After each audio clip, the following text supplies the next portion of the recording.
नमस्कार, मी अश्विनी आव्हाड. मी Swaminath fashion designer या माझ्या नवीन यूट्यूब चॅनलवर तुमचं स्वागत करते. तर आज मी कोणतीही ब्लाऊजची डिझाईन नाही दाखवणार आहे. आज मी एक छान असा या साडीपासून बनवलेला एक आउटफिट वन पीस दाखवणार आहे. हे बघा, तुम्ही साडी बघू शकता. ही पूर्ण प्रिंटेड साडी आहे. त्याला कोणतीही लेस नाही, कोणतीही टिकली नाही. ही सगळी एकदम स्मूथ आणि सिल्की साडी आहे. बघू शकता तुम्ही. याचा छान असा आउटफिट आपण वन पीस स्टिच करणार आहोत. यासाठी मी 4 मीटर अस्तर घेतला आहे आणि त्याला सुंदर लावण्यासाठी अशी फुलांची एक लेस घेतलेली आहे मी. तर यापासून मी छान असा वन पीस आउटफिट स्टिच करणार आहे. तर मी तुमच्याशी व्हिडिओ शेअर करते. तुम्ही व्हिडिओ पूर्ण बघा. जर तुम्हाला आवडला तर मला कमेंटमध्ये नक्की सांगा की तुम्हाला हा व्हिडिओ कसा आवडला की नाही.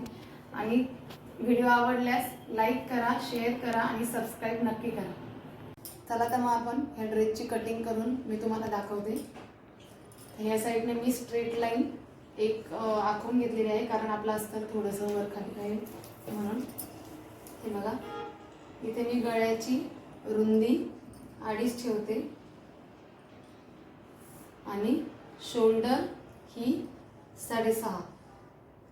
तुम्ही 6.5ची शोल्डर कोणत्याही मापाला ठेवू शकता. शोल्डर पासून खाली मी 7चा मोंडा घेणार आहे.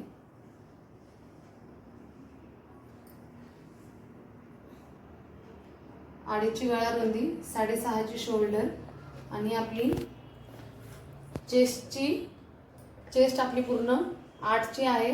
तर याच्यात 2 इंच मी एक्स्ट्रा ॲड केले, म्हणजे 9 आणि 10.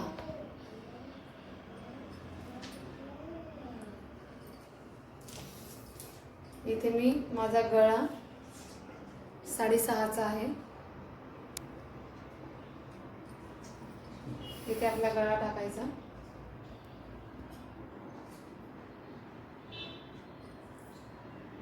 कधी पण कटिंग करताना वरच्या साईडने 2.5 घेतल्यावर खाली पण आपण माप घेऊनच इथे 2.5 आहे की नाही हे बघून त्याच्यावरच मार्क करायचा. कारण कधी कधी अस्तर थोडंफार दोन्ही साईडने जर कमी असेल तर गळ्यात आपला प्रॉब्लेम होऊ शकतो. त्याच्यामुळे वरच्या साईडने आपण जसं मापून घेतो तसं खालच्या साईडने पण मापवून घ्यायचं. आपली पूर्ण चोळी उंची आता टाकायची आहे. चोळी उंची म्हणजे आपण ब्लाऊजची जी उंची असते ती ब्लाऊजची उंची पूर्ण टाकायची. तर इथे माझी ब्लाऊजची उंची पूर्ण 14 आहे. तर मी 14वर मार्क करते आणि आपल्याला याच्यामध्ये एक्स्ट्रा 1 इंच घ्यायचा आहे आणि परत अर्धा इंच असा 1.5 इंच आपल्याला वाढवून घ्यायचा आहे. कारण 14 इंच आपली पूर्ण चोळी उंची. वर शोल्डरमध्ये फिटिंगमध्ये 1.25 जाणार आणि खाली अर्धा इंच हा जेव्हा आपण खालच्या साईडचा जो घेर त्याच्यामध्ये अटॅच करणार तेव्हा त्याच्यात अर्धा इंच जाणार. असा आपण पूर्ण उंची 1.5 इंच वाढवून घ्यायचा. माझी उंची पूर्ण 14 आहे, तर त्याच्यात मी 1.5 इंच वाढवलेला आहे, म्हणजे 15.5. व्हिडिओ पूर्णपणे नीट बघा.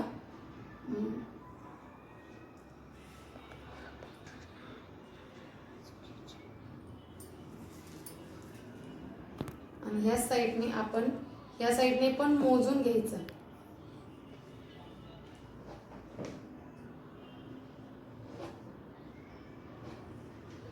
यामध्ये बॅक साईडची आणि फ्रंट साईडची कटिंग सेमच आहे.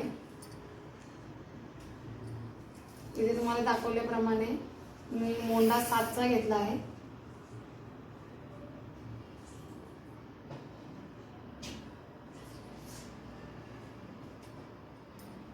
हे बघा, असा आपला पूर्ण हा ड्रॉ करून झालेला आहे. 2.5ची गळा रुंदी, शोल्डर 6.5ची, 6.5 पासून इथे खाली मोंडा 7चा. तुम्हाला जर कमी वाटत असेल, जर समजा कोणाची बॉडी कमी असेल 7ची किंवा 7ची चेस्ट वगैरे असेल तर तुम्ही 6.5चा पण मोंडा घेऊ शकता. आणि इथे गळ्याच्या इथे आपण गोल शेप देणार आहे मी. आणि या मोंड्याच्या भागामध्ये इथे 1 इंच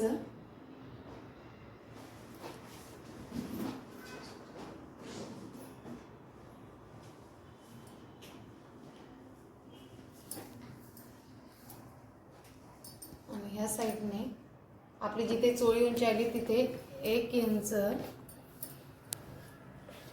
घेऊन हे बघू शकता.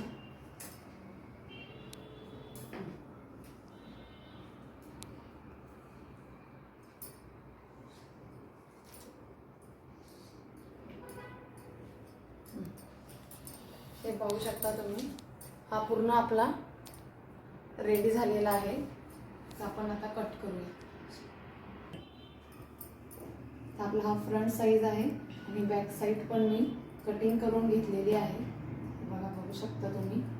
बॅक साईडचा पाठीमागचा गळा मी 7चा घेतलेला आहे आणि पुढचा गळा मी 6.5चा घेतलेला आहे. बघू शकता.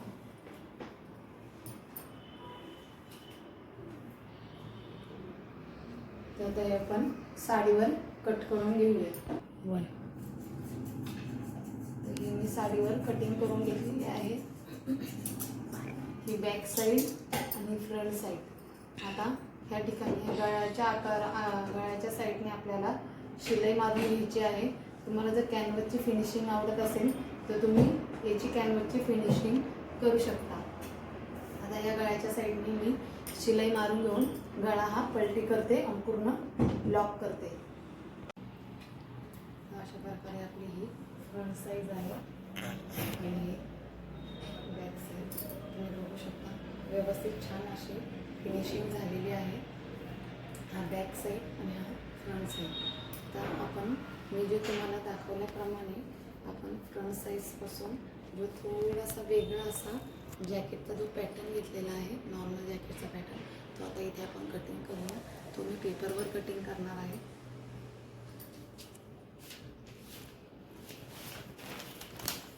फोल्डिंगचा पेपर घ्यायचा इथे. हा पेपर असा करून इथे व्यवस्थित हा असा अंथरून घ्यायचा. आणि ही जी आपली मध्य रेषा आहे, जी आपली गळ्याची आणि ही बरोबर ह्या रेषेप्रमाणेच घ्यायची. आणि ह्या साईडकडून दोन्ही साईडकडून एक्स्ट्रा जागा ठेवा. आता आपण ह्या साईडकडून तो ह्या शोल्डरला अटॅच होणार आहे म्हणून या साईडचा पूर्ण आपण ड्रॉ करून घ्यायचा आणि अर्धा इंच एक्स्ट्रा ठेवून आपण मार्क करून घ्यायचा.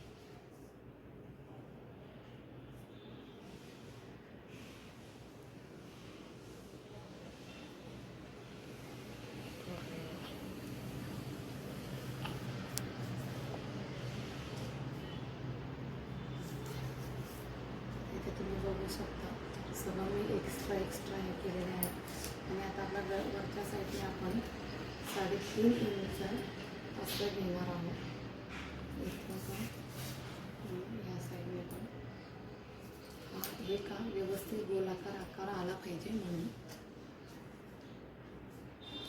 इथे थोडा चौकोन आखून घेते आणि ते आपण फक्त एक गोल शेप द्यायचा आहे. तुम्हाला जर 4ची उंची ठेवायची असेल तर तुम्ही ठेवू शकता, पण मी 3.5ची ठेवलेली आहे. असं इथे पण अटॅच करायचा. आणि आपली जी सेंटरचा भाग आहे ह्या साईडकडून आपण नॉर्मल अशी एक गोल शेपमध्ये फक्त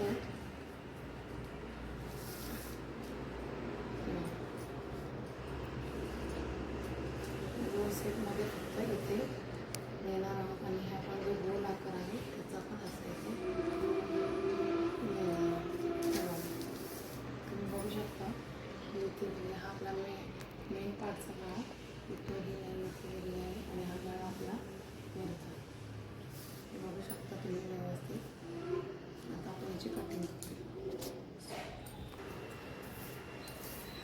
हे बघा. आता कटिंग केल्यावर हा आपला असा पार्ट रेडी झालेला आहे. तुम्ही बघू शकता. हा आता आपण चेक करण्यासाठी मेन कपड्यावर आपला टाकून बघूया. जेणेकरून काही आपलं चुकलं असेल तर आपल्याला अस्तरच्या कपड्यावर एक्स्ट्रा घेता येईल त्यासाठी. हे बघा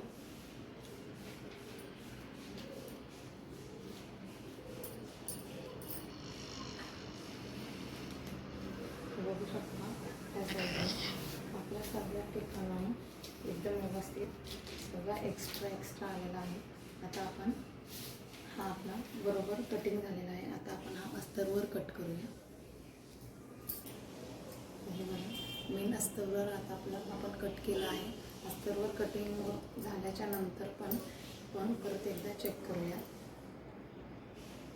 जर काही सगळं व्यवस्थित आहे.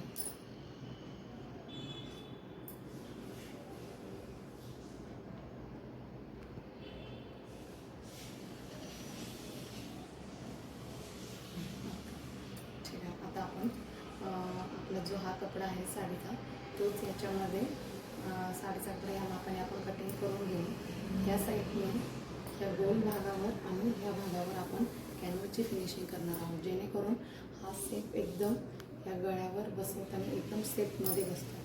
तर आपली ही साईड आणि ही साईड कॅनव्हासची फिनिशिंग आपण करणार आहोत. आता हे मेन कपड्यावर मी कटिंग करून घेते.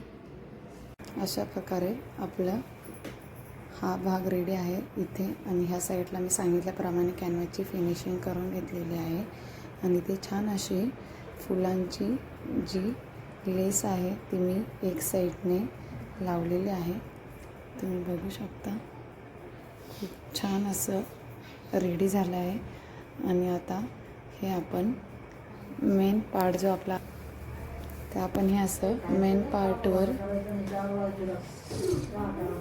पार्टवर आपण अशा प्रकारे हे बघा मी तुम्हाला सांगितल्याप्रमाणे आपल्या मेन पॅटर्नवर फ्रंट साईडला आता आपण हा भाग अटॅच करून घेऊया.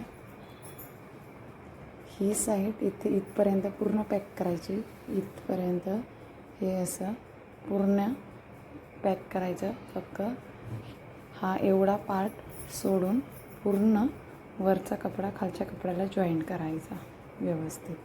हे बघा मी आता पूर्ण कपडा अंथरून घेतलेला आहे. आणि आता इथे मी आपली जी चोळी उंची आहे तिथे आपली कमरचा घेर किती आहे म्हणजे कमरची फिटिंग किती येते त्याच्यावर आपण इथे माप टाकायचं. जशी की माझी फिटिंग 6.5ची आहे तर मी 7 इंच घेणार आहे, अर्धा इंच एक्स्ट्रा. तर आपण बघायचं की कितीपर्यंत हे येते. ते इथपर्यंत 7 येते. तर मी इथे लाईन ड्रॉ करून घेते. आणि ह्याच लाईनपासून आपली जो खाली आंब्रेला घेर आहे, घेरची उंची आहे, त्या घेरची उंची आपण इथून घ्यायची जिथे आपण जिथे आपण चॉक मारून घेतलाय तिथे. तर आपली उदाहरणार्थ माझी 36 आहे तर 36 वर ड्रॉ करायचं. ही साडी खूप सिल्की आहे त्याच्यामुळे साडीचा कपडा खूप हलतोय म्हणून मी पूर्ण पिनअप मग हे आपण जे जॉईन केले ते व्यवस्थित सगळे जॉईन करायचे.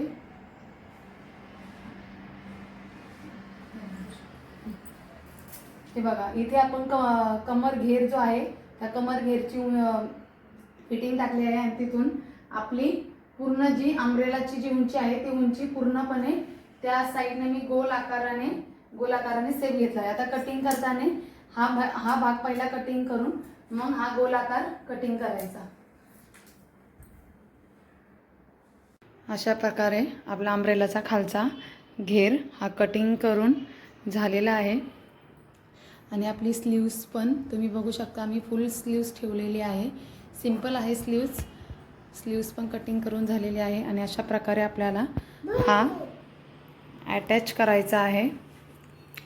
त्या साईडने आपल्याला तिथे शिलाई मारून घ्यायची आहे आणि बाहीची त्या साईडने दोन्ही बाजूने शिलाई मारायची आहे. आणि खालच्या बाजूने हा आपला जो आंब्रेलाचा घेर आहे तो इथे अटॅच करून तिथे शिलाई मारून घ्यायची आहे. तर अशा प्रकारे आपला ड्रेस पूर्ण होईल. अशा प्रकारे आपला पूर्ण ड्रेस रेडी झालेला आहे. ही स्लीव्स आणि आपल्याला ह्या साईडला आपल्याला इथे हुक लावायचा आहे. हुक लावून मग इथे मागे आपण इथे याला ॲड करूयात. बघू शकता अशा प्रकारे आपला घेर बघा, घेर किती आलेला आहे. तर आपला पूर्ण वन पीस ड्रेसचा आउटफिट ड्रेस असा पूर्ण रेडी आहे. फक्त आला मला आता खालच्या साईडने बिडिंग करून घ्यायची आहे, बस मग पूर्ण आपला ड्रेस रेडी झालेला आहे. तर कसा वाटला तुम्हाला व्हिडिओ हे कमेंटमध्ये नक्की सांगा आणि व्हिडिओ आवडला असेल